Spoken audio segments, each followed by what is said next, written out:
This is like the 5th time I've been trying to film this video. I literally cannot talk fast enough to get all these charges in. If you want actual details, you got to go watch my old videos. I spent all of COVID lockdown going through all of these incidences one by one.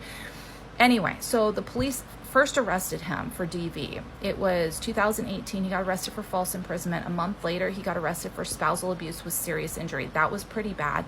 They went ahead and issued a temporary restraining order to protect me. He violated that 3 times, and then he finally went to court. They grouped all of those charges together, and they said, because this is the first time that you've committed DV in our state, he wasn't a first-time offender. He had already been arrested for DV in a different state, but because it was the first time he was arrested in our state, they went ahead and spousal abuse with serious injury is considered a wobbler. It can be charged as a misdemeanor or felony. They agreed to charge it as a misdemeanor if he would just plead to it instead of going to trial. And he agreed because he knew that there was more than enough evidence that the jury would find him guilty of a felony. So anyway, so that's how he ended up with his misdemeanor. That's in criminal court, by the way.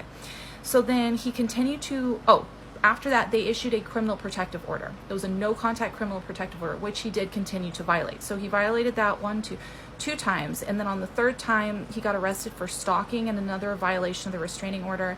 Then he got arrested for residential burglary on my downstairs neighbor, because I lived in an apartment complex, and because she was within 100 yards of where I lived, he got charged with another violation of the restraining order.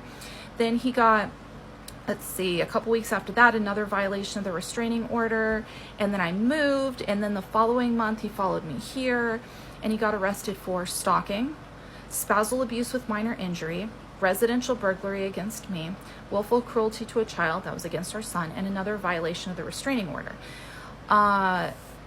Then he bailed out of jail, and immediately the next day got another violation of the restraining order. And then a couple weeks after that, got another violation of the restraining order.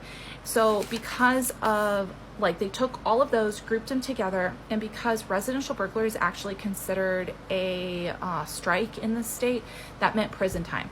So his big concern was residential burglary. He didn't care about any of the other stuff.